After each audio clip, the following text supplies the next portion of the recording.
국민의힘의 김경률 비대위원이 정말 기가 막힌 사실을 새로 꺼냈더라고요. 정말 이게 바로 김경률이 해야 될 일이다 이제 싶은 게 있는데 뭐라고 했느냐. 지난주까지 왜 후보자들이 이번 총선 후보자들이 그러니까 지역구 비례 다 할 것 없이 이제 중앙선거관리위원회에 자기 재산을 신고를 하는 겁니다. 나는 집이 몇 채고 예금이 얼마고 주식은 얼마라고 갖고 전부 다 투명하게 다 신고하도록 되어 있습니다. 우리나라 제도는 참 잘 되어 있어요. 이걸 정직하게 하느냐 거짓말로 하느냐 이걸 어떻게 해석하느냐 그게 이제 우리들의 문제일 뿐이지 제도 자체는 잘 되어 있는 겁니다. 그랬는데 여기에 대해서 김경률 국민의힘 비대위원이 민주당 4명을 딱 찍었어요. 이 사람들 이상하다. 이거 갭투기한 것 아니냐. 첫 번째가 김기표라는 사람이 있습니다. 김기표. 경기도 부천을 출마한 사람이에요. 문재인 정부 반부패 비서관으로 임명됐다가 불과 몇 개월 만에 자진 사퇴한 원인이 갭투기였다. 갭투기, 우리나라 서민들 울리는 빌라 전세로 말미암아서 지금 수만 명을 절망과 좌절 속에 빠뜨려뜨린 가장 악질적이고 악마적인 사안 중에 하나가 바로 갭투기라는 거 아닙니까? 근데 그래서 그때 김기표가 문재인 정권 때 들어갔다가 바로 사표를 나왔는데 이번에 출마를 하고 공천까지 받았는데 재산 신고 내역을 보니까 하나도 해소된 게 없더라. 갭투기가. 강서 마곡의 상가 2채. 뭐 우리도 상가 2채 가질 수 있죠. 그런데 그 내용이 이제 65억 원어치 뭐 공시가거나 뭐 그랬겠죠. 가치가 있는데 부채가 57억 원. 이 빚내서 상가 샀다는 얘기죠. 매매 차익을 노리려고. 이게 갭투기 아니냐. 이재명 대표가 설명하라. 당신이 책임지고 공천했으니까 당신이 책임해라. 청주 상당 지역구의 이강일 후보. 상가를 5채나 부여. 여러분 상가 몇 채 있으십니까? 상가를 5채. 천안갑 문진석 후보. 배우자와 더불어 상가 4채. 이번 갭투기 하고 있는 것 아니냐. 이번에 이영선 세종시 지역구 있는 사람. 이 사람을 왜 이재명 후보가 이 사람은 국민도 속이고 당도 속이고 아파트를 포함해서 상가까지 해서 집이 11채가 있는데 그중 8채를 숨기고 3채만 신고를 해서 이 괘씸한 내가 너를 용서할 수 없다. 그래서 전적으로 민주당이 68년 이후에 68년 이후면 몇 년 만입니까? 거의 56년 만에 처음으로 후보 등록까지 마친 상태에서 그걸 취소해버렸다는 거죠. 11채를 가지고 있는데 그냥 8채를 숨겼다는 겁니다. 그러니 이 사람 핑계를 보니까 저도 모르겠어요. 제 마누라가 그걸 다 했는데 저는 모르고 있었습니다. 이게 제일 대한민국에서 제일 국제적으로 제일 창피한 그 남자 쪼다 중에 쪼다 이런 욕을 먹는 사람들이죠. 과거에 많았습니다. 다운 계약서 써서 청문회 때 문제가 된다든지 위장해서 주민등록 옮겨가지고 문제가 된다든지 그러면 이자들이 나와서 한다는 말이 저는 모르고 있는 일인데 제 아내가 그 일을 한 것으로 보입니다. 이렇게 말하는 사람들 있습니다. 얼마나 못났으면 마이크하고 카메라 앞에서 마누라 탓을 합니까? 제가 예전에 어떤 글에 그렇게 얘기를 했어요. 성경에 보면은 하나님이 아담을 찾지 않습니까? 아담아 네가 어디에 있느냐. 하나님이 인간에게 맨 먼저 말을 걸었는데 에덴 동산에서 그 하나님이 인간에게 건 첫 번째 말이 너는 어디에 있느냐 이겁니다. 이 신학적으로 매우 의미 있는 말입니다. 네가 어디에 있느냐. 신이 인간에게 첫 번째 물었을 때 너는 어디에 있느냐 이겁니다. 아담이 저는 부끄러워 숨었나이다. 왜 부끄럽느냐? 과일을 먹었습니다. 그때 아담의 대답이 뭔 줄 아십니까? 여자가 주었나이다. 내가 따서 먹은 것이 아니고 여자가 나한테 줘서 먹었다. 그때 아담은 참 제가 봤을 때는 부끄러운 모습을 보이는데 아내가 줬다고 얘기도 안 하고 여자가 줘서 먹었다고 얘기합니다.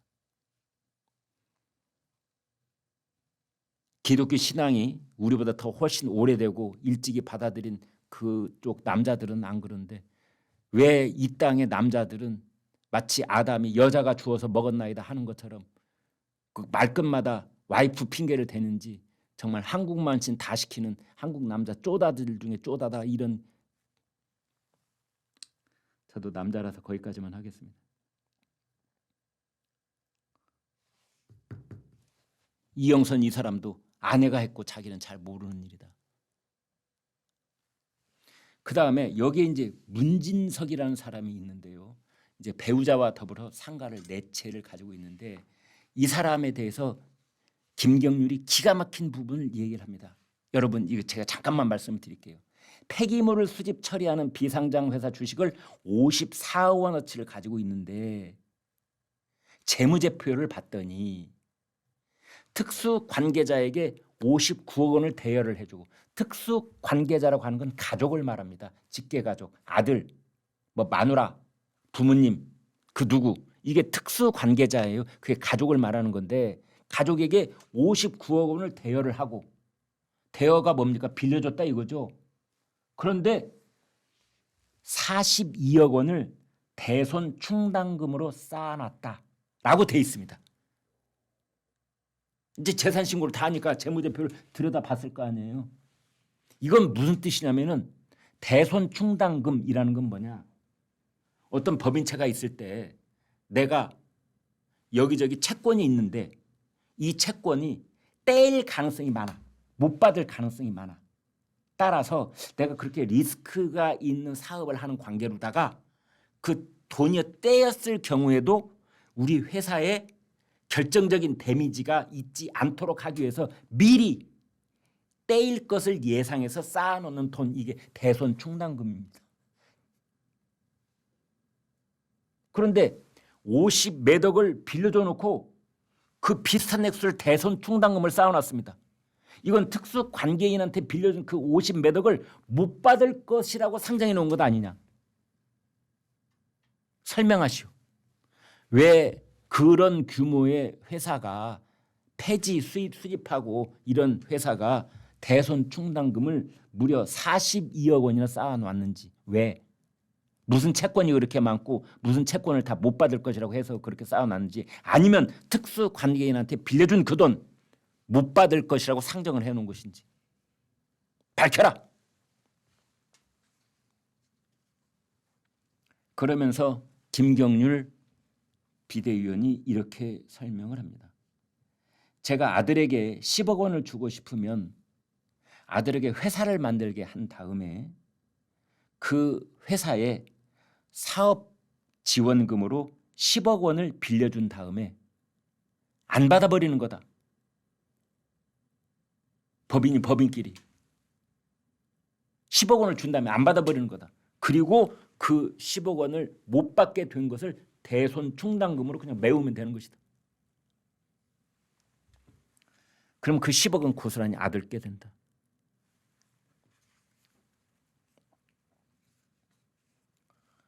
용인갑의 민주당 이상식 후보에 대해서는 배우자가 화랑을 경영한다고 하는데 재산 신고 내역을 보면은 그 화랑 갤러리 주식 보유 현황이 없다. 지담 갤러리가 개인 회사인가 하고 보니 임차 보증금도 없다. 지난번 총선 때 그때 발표에 따르면 이상식 후보 재산이 28억, 배우자 재산이 10억 원이었는데 그래서 도합 38억이었는데 4년이 지난 엊그제 중앙선거관리위원회 신고 내역을 보니까 본인이 74억, 배우자가 59억. 특히 배우자 재산이 5년간 50억이 늘었다. 50억이. 세금을 얼마 냈는가 봤더니 1,800만 원. 50억이 늘으면요 일반적 보통 상식으로는 한 20억쯤 세금 내야 됩니다.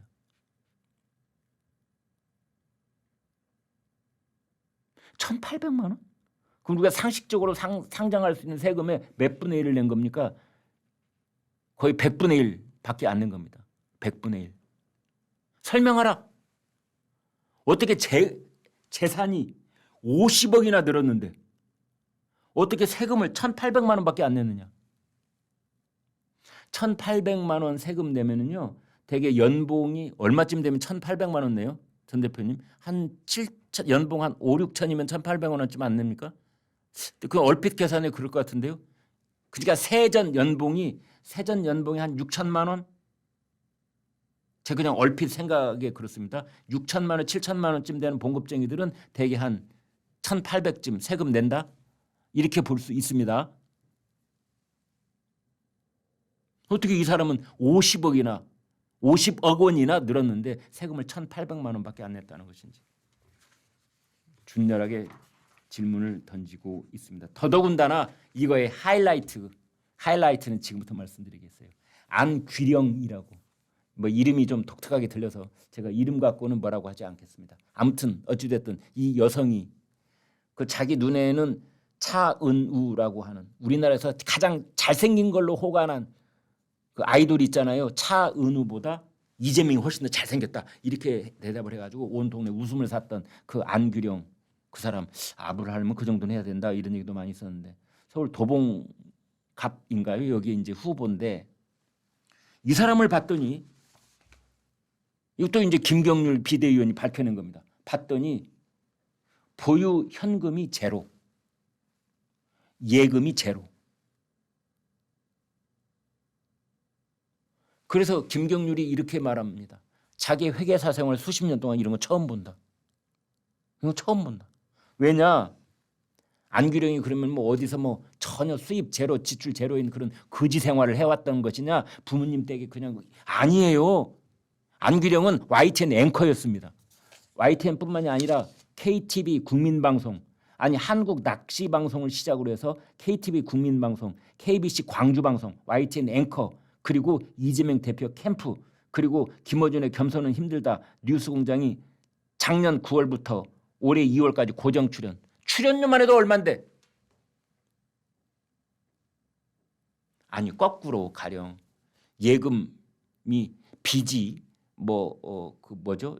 저 통장에 저 마이너스 통장 그래서 빚이 뭐 4천만 원이다. 이러면 오히려 이해가 되겠어요. 근데 어떻게 약속이나 한 듯이 모든 뭔가 흔적을 지워버린 듯이 예금도 제로, 현금도 제로. 아니 예금과 제로, 현금이 제로면 어떻게 살아가죠? 매우 궁금해집니다. 하루 세끼 밥은 어떻게 해결하나요? 옷은 뭘로 사 입고? 그리고 뭘로 돌아다니나요? 그래서 이것도 역시 이번 더불어민주당 소속 총선 후보들의 재산 관련 가장 하이라이트 미스테리는 안규령 후보 예금 제로, 현금 제로올시다. 이영선 후보 아파트 상가 합해서 11채나 있는데 그중에 8채를 숨겨놓고 3채만 해가지고 이제 공천을 취소하고 그러면서 이재명 대표가 또 온갖 잘난 척을 했거든요. 더불어민주당은 이런 사람들을 도저히 용납할 수 없다 이래가지고 선제적으로 조치를 취한 것처럼 했는데 그래서 그래요? 더불어민주당이 그렇게 깨끗한 정당이 하고 김경률 비대위원이 다 한번 전수조사를 했더니 줄줄이 나오는 겁니다. 이게 아마 1차 작업일 겁니다. 이제 2차 작업하면 어떤 게 또 나올지 모르는 거죠. 근데 이 사람들이 알고 봤더니 전부 다 민변 출신들. 이영선도 변호사입니다.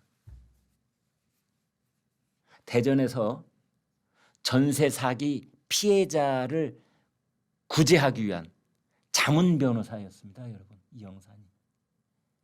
그러니까 갭투기를 한 사람들 때문에 피해를 본 사람들을 구제해주는 자문 변호사. 양의 탈을 쓴 늑대였던 셈이죠. 자문 변호사 하면서 그 사연들을 다 듣고 이렇게 수법을 이렇게 하니까 피해자가 꼼짝 달싹 못하고 고소고발도 못하고 그러는구나. 나도 그렇게 해야지. 그랬는지 어쩐지 모르지만 참 기가 막힌 사람이잖아요. 네.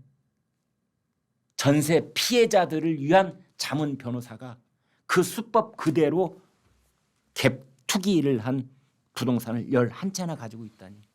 그런 사람들을 공천한 더불어민주당이라니.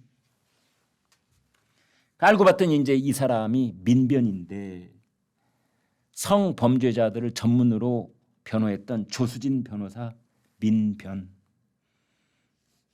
그다음에 위성정당 더불어민주연합 비례대표 후보 17번 받은 이주희 변호사 민변의 사무차장. 왜 민변 이 얘기를 이 사람한테 더 강조해서 하느냐 하면요. 민주사회를 위한 변호사 모임 이른바 민변은 지난번에 공개적으로 말했습니다. 비례위성정당은 우리나라 민주주의를 망가뜨리는 주범이다. 민변이 그런 입장을 밝혔어요. 그래놓고 민변에서 간부를 했던 이주희 변호사가 사무차장까지 했던 사람이 이번에 그 위성정당 뜨거니 17번 비례대표를 받은 겁니다. 코인 거래로 탈당을 했다가 민주연합에 합당한 김남국, 또 조국 아들에게 허위 인턴 증명서 만들어줬다가 의원직 박탈된 최강욱, 전부 다 민변 출신. 그리고 총선 준비하다가 성희롱 발언으로 낙마한 현근택, 다 민변 출신. 도대체 민변이라는 데가 뭐 하는 것이냐?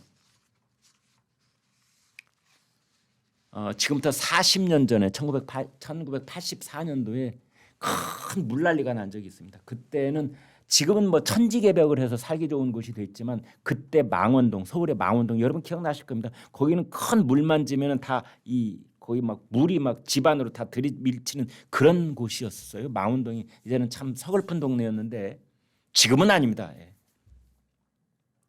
그때 이거 천재지변이다. 어쩔 수 없다 했는데 아니야.